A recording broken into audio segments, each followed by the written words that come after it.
Good evening बच्चों। देखो बच्चों, आज की अपनी जो क्लास है वो किसी टॉपिक के ऊपर नहीं है। आज की अपनी जो क्लास होगी वो आपकी समस्याओं पे आधारित है।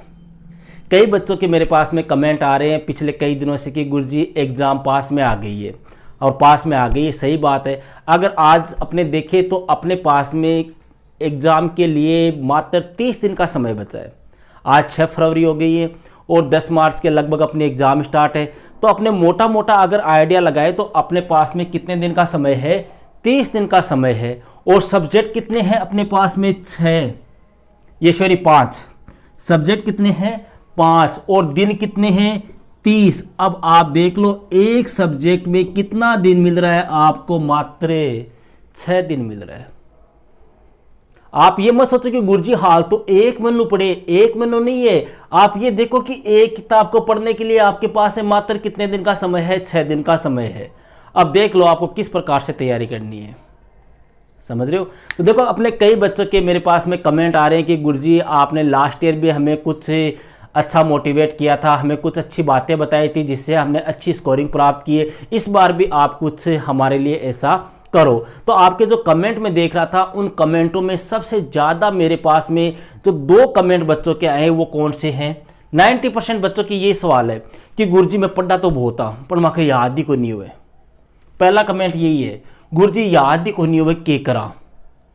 सही बात है। देखो कई बार क्या होता है, कई बच्चे ऐसे होते हैं, एक बच्चा ऐसा होता है जो 10 घंटे पढ़ता है, एक बच्चा ऐसा होता है जो 5 घंटे पढ़ता है, लेकिन जब रिजल्ट आता है तो 5 वाला ऊपर चला जाता है। समझ रहे हो? आपने देखा होगा आपके कई साथी होंगे ऐसे, कई बच्चे ऐसे होंगे जो 10 घंटे पढ़ते हैं और उनका जब रिजल्ट आता है तो 60%। एक बच्चा ऐसा है जो 5 घंटे पढ़ता है लेकिन जब उसका रिजल्ट आता है तो 90%। कारण क्या है उसका? कारण क्या है उसका? उसका कारण है उसकी स्मार्ट स्टडी। क्या पढ़ना है? देखो हर चैप्टर में बहुत सारी बातें दी हुई है, लेकिन एक अच्छा स्टूडेंट, एक होनहार स्टूडेंट, एक टॉपर स्टूडेंट वही होता है जो उनमें से मेन चीजों को ग्रहण करता है। समझ रहे हो? जैसे मान लो अपने पहला चैप्टर है, शीतयुद्ध वाला चैप्टर है। अब शीतयुद्ध वाले चैप्टर में बहुत कुछ दिया हुआ है, ठीक है, बहुत कुछ दिया हुआ है, लेकिन आपको याद क्या करना है? मोटी मोटी चीज क्या है? शीतयुद्ध की परिभाषा याद कर लो, शीतयुद्ध के कारण याद कर लो, क्यूबा मिसाइल संकट याद कर लो और गुट निरपेक्षता देख लो, बस। इनके बाहर कुछ नहीं है। सेकंड चैप्टर है 2 ध्रुवीयता का अंत। आप सोवियत संघ के विघटन के कारण याद कर लो, गोरबाचेव ने सोवियत संघ में सुधार क्यों किए, शॉक थेरेपी याद कर लो, बस बंद कर दो। समकालीन विश्व में अमेरिकी वर्चस्व, आपके 2-3 ऑपरेशन है और एक अमेरिका के ऊपर रोक कैसे लगाई जा सकती है, ये लो, बस हो गया तीसरा चैप्टर। इस प्रकार से मोटी मोटी चीजें आप अगर याद करोगे, आप ये देखो कि बोर्ड एग्जाम का पैटर्न कैसा है। बोर्ड एग्जाम क्या पूछ रहा है, पिछले साल कैसे क्वेश्चन आए थे, उससे पिछले साल कैसे क्वेश्चन आए थे, ठीक है, उन क्वेश्चनों के आधार पर अपनी तैयारी करो। कभी असफल नहीं होगे, अच्छी स्कोरिंग प्राप्त करोगे। समझ रहे हो? देखो यहां पे दूसरा कमेंट है, गुरुजी कैसे पढ़े कि हमें अच्छे अंक आ जाए। इन दोनों बिंदुओं के ऊपर भी अपने चर्चा करेंगे। पहली बात करते हैं अपने, गुरुजी याद ही को नहीं हो के करा, ऐसी सोच मत रखना भैया। के करा याद ही को नहीं हो, ऐसा कोई काम नहीं है जो नहीं हो सकता। सबसे पहले आपको क्या करना है, अपनी जो सोच है उस सोच को कैसी बनाओ, आप सकारात्मक बनाओ, पॉजिटिव सोच रखो, नेगेटिव सोचो ही मत। अगर आपने नेगेटिव सोच लिया तो आपके साथ में नेगेटिव होगा, अगर आपने पॉजिटिव सोच लिया तो आपके साथ में पॉजिटिव ही होगा। मैंने एक बार पहले भी एक उदाहरण दिया था भैया, राणा सांगा मेवाड़ का शासक था, हिस्ट्री वालों को पता होगा। उसके एक हाथ नहीं था, एक पैर नहीं थी, एक आंख भी नहीं थी। एक हाथ, एक पैर, एक आंख, फिर भी वह उस समय भारत का सबसे शक्तिशाली शासक था। उसने कभी ये रोना नहीं गाया कि मेरा हाथ को निमक किया लड़सियों, मेरे पग को नहीं, मेरा आंख को निमक किया लड़सियों, नहीं, उसने कभी भी ये रोना नहीं गाया। इसी प्रकार से आप लोग ये मत करो कि गुरुजी याद ही को नहीं होवे, गुरुजी एक मनु बच्चे में के करा, ऐसी सोच बिल्कुल भी मत रखो। 1 महीना नहीं, मैं ये कह रहा हूं 20 दिन भी बहुत है अगर आप एक सटीक रणनीति के तहत तैयारी करते हो। आपको कुछ भी नहीं करना है। देखो सीधा सा पढ़ने का, अब ये 1 महीना बचा है, 1 महीने में आपको क्या करना है, सीधा एंड शॉर्ट तरीका मैं आपको बता रहा हूं।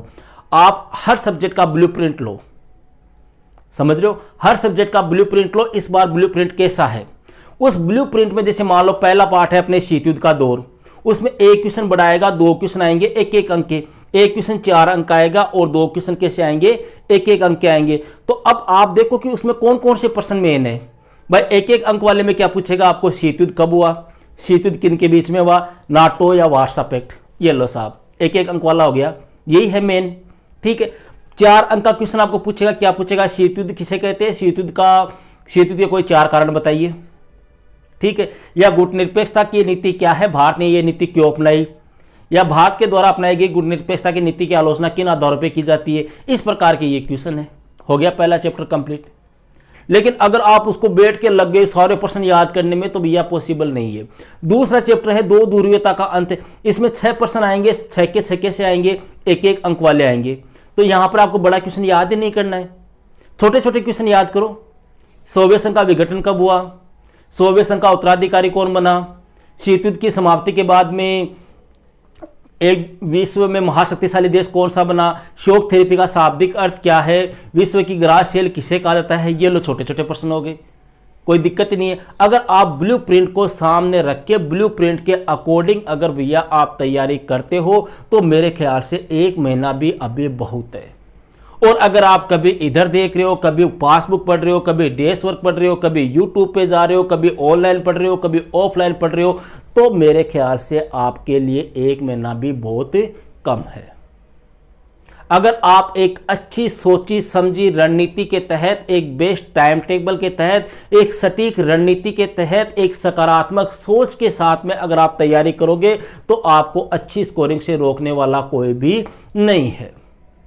अब यहां पे बात आती है गुरुजी के करा याद को नहीं हुए। देखो सीधी सी बात है भैया, याद किसी को नहीं होती। ये आपके प्रॉब्लम नहीं है, ये हमारे साथ में भी होता था। आपके साथ में नहीं, हमारे साथ में भी होता था। इसका सीधा सा बेस्ट तरीका यही है, आपने जो भी पढ़ा है उसको 2 या 3 दिन से आप रिवाइज करो। भाई आज जैसे मान लो सोमवार है, मंडे है, आज आपने पॉलिटिकल का पहले से लेके 5वां पार्ट तैयार कर लिया। ठीक है, कल आपने मान लो ट्यूसडे को दूसरी किताब पढ़ ली, वेडनेसडे को दूसरी पढ़ ली, थर्सडे को दूसरी पढ़ ली, फिर फ्राइडे को दूसरी पढ़ ली, सैटरडे को अलग पढ़ ली, फिर संडे आ गया।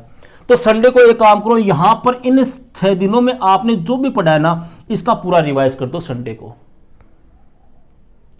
ऐसा ही सिस्टम फिर अगले संडे को कर लो, बिल्कुल भी नहीं भूलोगे। अपने क्या करते हैं, अपने कोई पर्सन याद कर लिया, एक पार्ट याद कर लिया, उस पार्ट को फिर 15 दिन तक देखते नहीं है। 15 दिन तक नहीं देखेंगे तो वो अपने आप ही भूल जाएंगे अपनी। समझ रहे हो? अरे कोई आप पेड़ लगा रहे हो, मान लो आपने कोई वृक्ष लगाया, अब ये पेड़ लगा के आप इसको छोड़ के आगे भूल गए पेड़ को, तो क्या ये सक्सेस होगा क्या?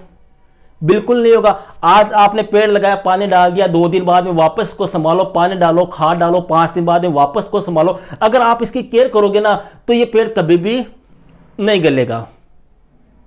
ठीक है, और अगर आपने लगा के भूल गए, इसको ध्यान ही नहीं दे रहे इसकी तरफ, तो यहां पे ये कैसे सक्सेस होगा ये पेड़? वही बात आपके सिलेबस में है, वही बात आपके याद होने के तरीके में। आप किसी पार्ट को याद करते हो, याद करने के बाद में उसको छोड़ देते हो उस किताब को, फिर दूसरी किताब में लगे, फिर उसको देखा ही नहीं आपने 15-20 दिन तक, तो अपने आप ही भूलोगे। सीधा सा तरीका ध्यान रखना भैया, रिवीजन करो, ज्यादा से ज्यादा रिवीजन करो। जो आपने पढ़ लिया उसका कम से कम सप्ताह में एक बार रिवीजन जरूर से दो, बिल्कुल भी नहीं भूलोगे, गारंटी के साथ में नहीं भूलोगे। समझ रहे हो? दूसरी बात, गुरुजी कैसे पढ़े कि अच्छे अंक आ जाए? अभी मैंने आपको बताया, देखो पढ़ने के बहुत तरीके हैं। अब मैं या तो आपके पास में सबसे मेन चीज जो है वो तो है आपकी बुक से पढ़ लो। जिनके पास में नोट्स है,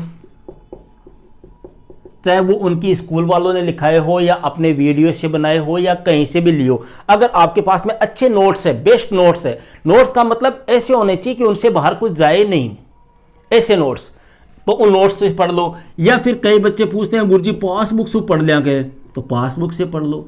देखो आपकी इच्छा है, आपको बेटर क्या लगता है, किसी से भी पढ़ लो, कैसे भी पढ़ लो, पढ़ना आपको है, लेकिन 1 या 2 टॉपिक रख लो अपनी।